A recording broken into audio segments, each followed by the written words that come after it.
Dans cette vidéo, je vais vous parler d'informatique autonomique. Le problème principal a été introduit par Paul Horn. Un des problèmes soulignés par Paul Horn en 2001, qui était directeur de la recherche à IBM, était l'augmentation de la complexité des systèmes informatiques. La complexité, elle est due entre autres au fait que les systèmes sont hétérogènes, ils sont interconnectés, ils sont dynamiques, ils sont répartis, distribués.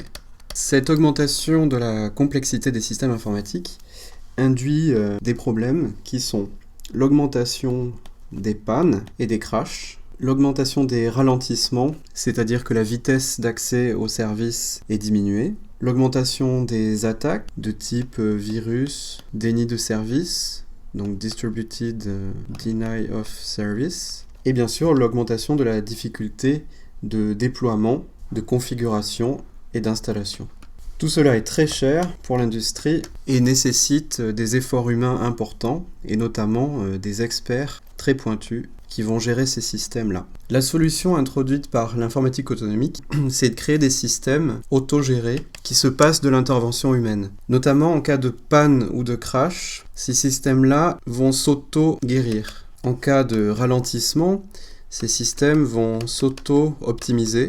En cas d'attaque, ces systèmes vont s'auto-protéger. Et en cas de difficulté de déploiement, de configuration ou d'installation, ces systèmes vont s'auto-configurer. En conséquence, on espère que ces systèmes seront moins chers et que les efforts humains seront moins conséquents pour gérer le tout. Je vais vous présenter une des solutions architecturales qui a été introduite par Paul Horn.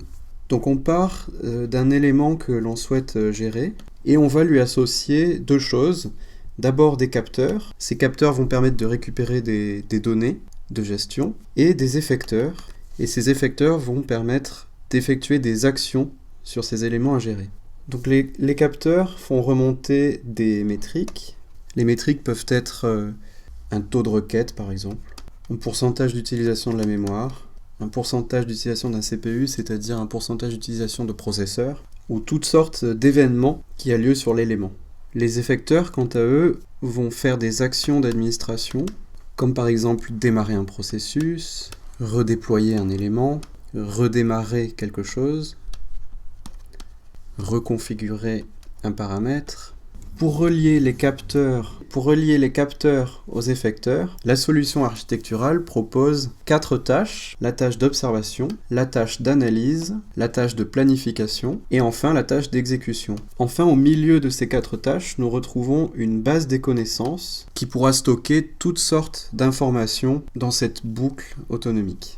On parle effectivement de boucle autonomique puisqu'on va passer par les tâches successives d'observation, d'analyse, de planification et d'exécution, ce qui fait bien une boucle qui remonte de l'élément à gérer et qui redescend vers l'élément à gérer. Les 4 tâches observation, analyse, planification, exécution et la base de connaissances forment quelque chose qui s'appelle le gestionnaire autonomique. Les capteurs et les effecteurs sont des points de contact entre un gestionnaire autonomique et l'élément à gérer. Enfin, l'élément à gérer doit pouvoir être observable, car on peut y mettre des capteurs, et doit pouvoir être administrable, puisqu'on lui accole des effecteurs qui vont actionner des actions sur l'élément à gérer. Ce que je viens de vous présenter, l'ensemble s'appelle aussi élément autonomique. Et donc un système autonomique consiste en un ensemble d'éléments autonomiques qui potentiellement vont se coordonner entre eux. On retrouvera alors les problématiques principales de la coordination, problèmes classiques que l'on retrouve dans les systèmes distribués, c'est-à-dire le consensus, la synchronisation, etc. Pour un système autonomique, on a 5 degrés d'autonomicité. Le niveau 1, c'est la gestion basique, c'est-à-dire que chaque élément du système est géré indépendamment par un expert qui le met en route, qui le surveille et éventuellement le répare ou le remplace. Le niveau 2, c'est la gestion aidée, c'est-à-dire qu'on a des capteurs et qu'on a des effecteurs, mais qu'on n'a pas de gestionnaire autonomique.